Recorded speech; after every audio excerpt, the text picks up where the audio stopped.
আসসালামু আলাইকুম, আপনাদের সবাইকে স্বাগত জানাচ্ছি। আমরা আজকে আলোচনা করব মধ্যপ্রাচ্য তথা সৌদি আরবের আশেপাশে প্রায় 18 থেকে 20টি আরব দেশ, অর্থাৎ যে দেশের মানুষের মাতৃভাষা আরবি, সেই দেশগুলোকেই আমরা মধ্যপ্রাচ্য হিসেবে ধরি ভৌগোলিকভাবে। সেই মধ্যপ্রাচ্যে ইসলাম আসার পূর্বে মধ্যপ্রাচ্যের আর্থিক, সামাজিক, সাংস্কৃতিক, রাজনৈতিক বিভিন্ন পরিস্থিতি কেমন ছিল সেই বিষয়টা নিয়ে আমরা মোটামুটি বিস্তারিত আলোচনা করব। সেই সাথে আমরা তুলনা করব ওই সময়ের মধ্যপ্রাচ্যে ইসলাম আবির্ভাবের পূর্বে ভারতবর্ষের সংস্কৃতি, শাসন কেমন ছিল সে বিষয়টা নিয়ে আমরা আলোচনা করার চেষ্টা করব। তো আমাদের টপিকসটা হলো মধ্যপ্রাচ্যে ইসলাম আসার পূর্বে মধ্যপ্রাচ্য কেমন ছিল সে বিষয়ে। হজরত মোহাম্মদ সাল্লাল্লাহু আলাইহি ওয়াসাল্লাম 570 খ্রিস্টাব্দে জন্মগ্রহণ করেন, আর তিনি 622 খ্রিস্টাব্দে প্রথম ইসলামী সরকার গঠন করেন। 622 খ্রিস্টাব্দে 633 খ্রিস্টাব্দের মধ্যে ইহা দিগ্বিজয়ের ধ্বজা ধরিয়া, পতাকা ধরিয়া আক্রমণাত্মক অভিযানের জন্য প্রায় প্রস্তুত হইয়া পড়ে। এমনকি প্রাথমিক পর্যায়েও এই অভিযান উত্তর পূর্বে ইরান এবং দক্ষিণ পশ্চিমে মিশর পর্যন্ত অতিক্রম না করিয়া ক্ষান্ত হয় নাই। অর্থাৎ ইসলাম একদিকে মিশর, অন্যদিকে ইরানে চলে গিয়েছিল। এই সময়ে বিশ্বের বিভিন্ন অংশের লোকজন হজরত মুহাম্মদ সাল্লাল্লাহু আলাইহি ওয়াসাল্লাম ও তাহার আদর্শ সম্পর্কে মোটামুটি অজ্ঞ ছিল, অর্থাৎ তাহারা জানিত না এবং তাহাদের নিজস্ব সমস্যাদি লইয়া ব্যস্ত ছিল। ইউরোপ সবেমাত্র মহাশক্তিশালী রোমের পতন, অর্থাৎ বর্তমান যে ইটালি দেশটি রয়েছে সেই ইটালি আগে ছিল রোম সাম্রাজ্য বা রোমান এম্পায়ার। সেই রোমের পতন হয়েছে এবং রোমান সাম্রাজ্যের পশ্চিম অংশের ধ্বংসের আঘাত কাটিয়া উঠিতে শুরু করিয়া আছে। বিভিন্ন গোত্র, রোমের বিভিন্ন গোত্র যেমন ফ্রাঙ্ক, মেরোভিঙ্গিয়ান, ভিসিগথ, অস্ট্রোগথ এবং অন্যান্যরা একে অন্যের বিরুদ্ধে যুদ্ধ করিয়াছে, কিন্তু কেহই নিজেদের অভিলাষ অন্যদের উপর চাপাইতে সমর্থ হয় নাই।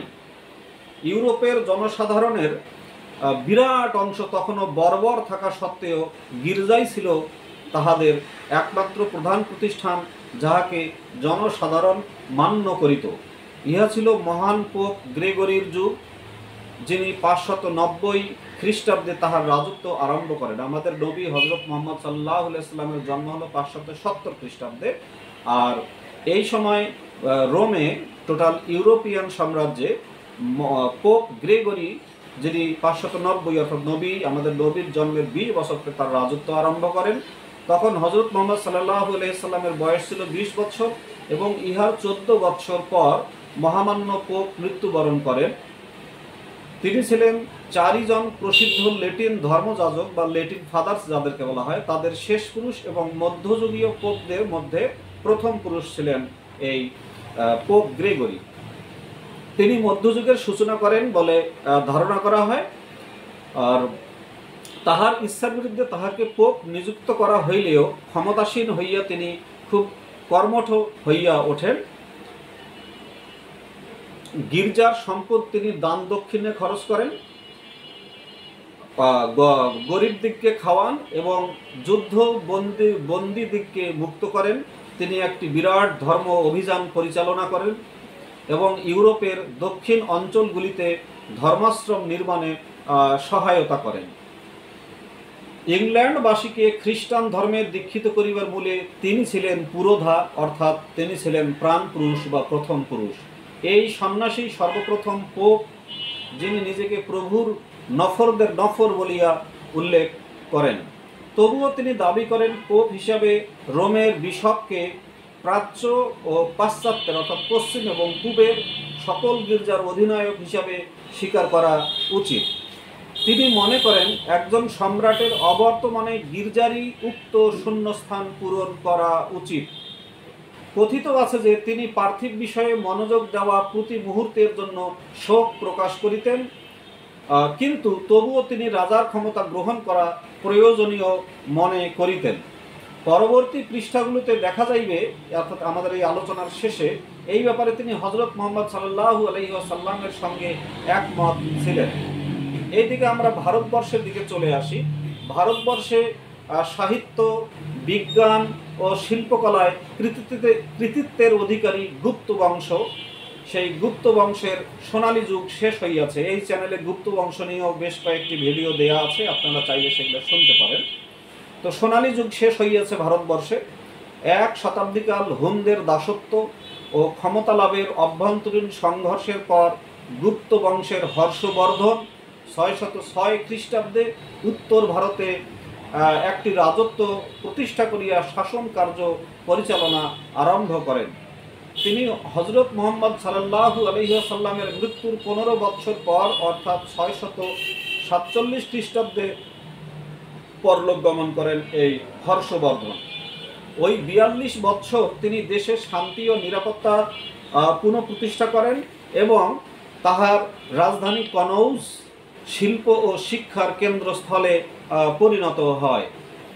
শিবের পূজার অনুসারী হইয়াও হর্ষবর্ধন বৌদ্ধ ধর্মে দীক্ষিত হন এবং মহান রাজা অশোকের সমকক্ষ হইতে চেষ্টা করেন। অশোকের সময়টা ছিল খ্রিস্টপূর্ব 274 খ্রিস্টপূর্বাব্দ থেকে 236 খ্রিস্টপূর্বাব্দ। এ সময় প্রসিদ্ধ চীনা বৌদ্ধ পর্যটক হুয়াং চুয়াং বর্ণনা করেন, হর্ষবর্ধন প্রতি 5 বৎসর পর একটি ভোজের পর্ব ঘোষণা করিতেন এবং ইহাতে প্রত্যেক ধর্মের দরিদ্র দিককে নিমন্ত্রণ করিতেন। খাজাঞ্চি খানার সমস্ত উদ্বৃত্ত অর্থ তিনি আমন্ত্রিতদের মধ্যে বিতরণ করিতেন এবং এই অনুষ্ঠানে তিনি তাহার সমস্ত অলঙ্কার ও রাজকীয় পোশাক পরিচ্ছদ দান করিয়া দিতেন। এইসব কিছু এক ব্যক্তির মধ্যে সীমাবদ্ধ ছিল এবং ইহার পরিণতি ভয়াবহ আকার ধারণ করিয়াছিল। তাহার মৃত্যুর পর উপমহাদেশে পুনরায় গোলযোগ আরম্ভ হয় এবং রাজাগণও যুদ্ধ বিগ্রহে লিপ্ত হন। এই অবস্থা হযরত মুহাম্মদ সাল্লাল্লাহু আলাইহি ওয়াসাল্লামের অনুসারীদের আগমন পর্যন্ত স্থায়ী ছিল। একদিকে তাহলে আমরা মধ্যপ্রাচ্যের তথ্য জানলাম, মধ্যপ্রাচ্যের ইসলাম মিশর এবং ইরানে গেল, আর এই সময় বর্তমান বাংলাদেশ বা ভারতবর্ষে হর্ষবর্ধনের শাসন শেষ হয়ে অরাজকতায় চলছিল। চীনে হযরত মুহাম্মদ সাল্লাল্লাহু আলাইহি ওয়াসাল্লামের জীবদ্দশায় একটি পুনর্জাগরণের সূচনা হয়। চীনে প্রসিদ্ধ তাং ডিনাস্টি বা টাং রাজবংশ যাযাবর আক্রমণকারীদের অর্থাৎ তাদের পার্শ্ববর্তী দেশ এখন যে মঙ্গোলিয়া, সেই মঙ্গোলিয়ার যাযাবর আক্রমণকারীদের শাসনের স্থলাভিষিক্ত হইয়া চীনের সোনালী যুগের সূচনা করেন। চীনের একজন সর্বশ্রেষ্ঠ সম্রাট তাই সুং, যার শাসনকালটা ছিল জীবদ্দশা ছিল 627 খ্রিস্টাব্দ থেকে 649 খ্রিস্টাব্দ পর্যন্ত। হযরত মুহাম্মদ সাল্লাল্লাহু আলাইহি ওয়াসাল্লামের মক্কা হইতে মদিনায় হিজরতের 5 বৎসর পর সিংহাসনে আরোহণ করেন এবং তিনি 650 খ্রিস্টাব্দ পর্যন্ত রাজত্ব করেন। অনেক বৎসরব্যাপী নিষ্ঠুর যুদ্ধ বিগ্রহের পর তাই সুং বাণিজ্যে উৎসাহ প্রদান, খাল খনন, যুদ্ধবন্দীদের পুনর্বাসন এবং বিদ্যালয় প্রতিষ্ঠা করিয়া শান্তি স্থাপনে মনোনিবেশ করেন। কথিত আছে যে কোনো একজন তাহাকে অপরাধীদের ব্যাপারে কঠোর হইতে উপদেশ দিলে তাই সুং তাহার গুরু কনফুসিয়াসের সর্বশ্রেষ্ঠ বাণীতে উত্তর দেন, আমি যদি খরচ হ্রাস করি, বোঝা হালকা করি, শুধু চরিত্রবান কর্মাধ্যক্ষদের নিযুক্ত করি, যাহাতে জনসাধারণের নিকট যথেষ্ট কাপড় চোপড় থাকে, তবে ইহা রাজধানী দূর করিবার জন্য কঠোরতম শাস্তি প্রয়োগ করিবার চেয়েও অধিক কার্যকরী হইবে। এই সময়ে প্রসিদ্ধ চীনা বৌদ্ধ তীর্থযাত্রী হুয়াং চুয়াং ভারতবর্ষ সফর করেন এবং প্রায় 75টি বৌদ্ধ পুস্তক চীনা ভাষায় অনুবাদ করেন। ঐতিহাসিকগণ ধারণা করেন এই সময়েই চীনে ব্লক মুদ্রণী আবিষ্কৃত হয়। হযরত মুহাম্মদ সাল্লাল্লাহু আলাইহি ওয়াসাল্লামের সম্ভবত চীনই ছিল বিশ্বের সবচেয়ে বেশি সুশাসিত বা সুগঠিত একটি রাষ্ট্র। আরও পূর্ব দিকে যদি যাই তাহলে জাপান। এই জাপানে তখন সাংস্কৃতিক ও ধর্মীয় আন্দোলন চলিতেছিল। হজরত মুহাম্মদ সাল্লাল্লাহু আলাইহি ওয়াসাল্লামের সমসাময়িককালে জাপানে ছিলেন দেশের প্রথম সম্রাজ্ঞী সৈকো, যার শাসনকালটা ছিল 592 থেকে 621 খ্রিস্টাব্দ। যিনি যুবরাজ শতকু তাইসির প্রতিনিধিত্বের সময় বৌদ্ধ মন্দির সমূহ নির্মাণ করেন এবং বৌদ্ধ ধর্ম প্রতিষ্ঠা করেন। পরে যুবরাজ একটি শাসনতন্ত্র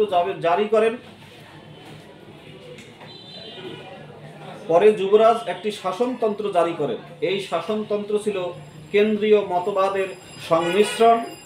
এই সমস্ত আন্দোলন চীনের তিয়াং বংশের দৃষ্টান্তে সুদৃঢ় হইয়া 646 সালের তাইকওয়া সংস্কারে পরিচালিত হয়, যদ্বারা সম্রাটকে অতি উচ্চ ক্ষমতা ও ঐশ্বরিক আসনে উন্নীত করা হয়। তাহাকে সমগ্র জাপানের মালিক বলিয়া গণ্য করা হয় এবং তাহার আদেশ মান্য করিবার জন্য প্রত্যেককে বাঁচিয়া থাকে বলিয়া মনে করা হয়। একদিকে হযরত মুহাম্মদ সাল্লাল্লাহু আলাইহি ওয়াসাল্লামের অনুসারীগণ যখন আরবের মরুভূমি হইতে বাহির হয় গোত্রীয় সামন্তবাদের জীবন শেষ করিয়া, অপরদিকে জাপান তখন সাম্রাজ্যবাদী রাষ্ট্রের যুগে প্রবেশ করিতে আরম্ভ করে। তাহলে আমরা জানলাম যে ইসলাম মক্কা মদিনায় বা মধ্যপ্রাচ্যে ইসলাম আবির্ভাবের পূর্বে ভারতবর্ষ, ইরান, মিশর, চীন, জাপানে রাজনৈতিক, অর্থনৈতিক, শাসনতান্ত্রিক, সাংস্কৃতিক কেমন অবস্থা ছিল সেটা আমরা জানলাম। আর একটু আলোচনা করি। আর আরব উপদ্বীপের উত্তরের ভূখণ্ড তখন দুইটি বৃহৎ ও গর্বিত শক্তির প্রধানত ছিল। পশ্চিমে ছিল বাইজান্টাইন সাম্রাজ্য, যেটি বর্তমান ইটালি বা রোম সাম্রাজ্যের অন্তর্ভুক্ত। সেই বাইজান্টাইন সাম্রাজ্য, যাহার আধিপত্য ছিল বলকান এলাকা ও এশিয়া মাইনর, ভূমধ্য সাগরের পূর্ব তীর, মিশর এবং উত্তর আফ্রিকার কিছু অংশ। উত্তর আফ্রিকা বলতে মিশর, লিবিয়া, তিউনিসিয়া, আলজেরিয়া, মরক্কো, বর্তমানে এই দেশগুলোর অংশ। ইহা ছিল রোমান সাম্রাজ্যের উত্তরাধিকারী এবং ইহার রাজধানী ছিল বাইজান্টিয়াম বা কনস্ট্যান্টিনোপল, দুই নামে ডাকা হতো।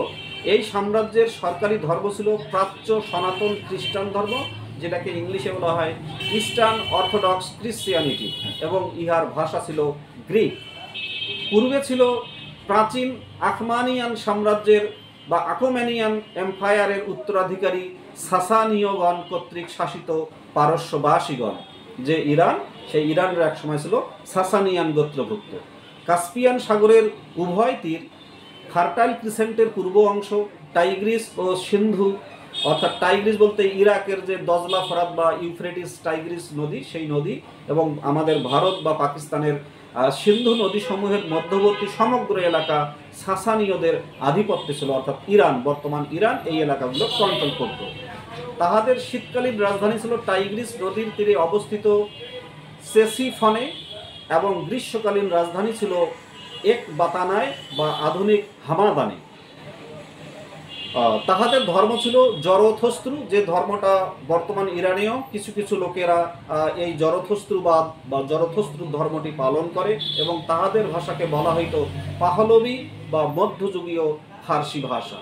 পারস্য বা ইরান ও বাইজান্টাইন, অর্থাৎ বর্তমান যে ইটালি, সেই রোমান সাম্রাজ্য বা বাইজান্টাইন উভয়ই ছিল স্বেচ্ছাচারী, যাকে আমরা বর্তমান বাজারে বলি স্বৈরাচারী, ফেসিবাদী। সেটা ধর্মকে তাহারা রাষ্ট্রের হাতিয়ার হিসেবে ব্যবহার করিত।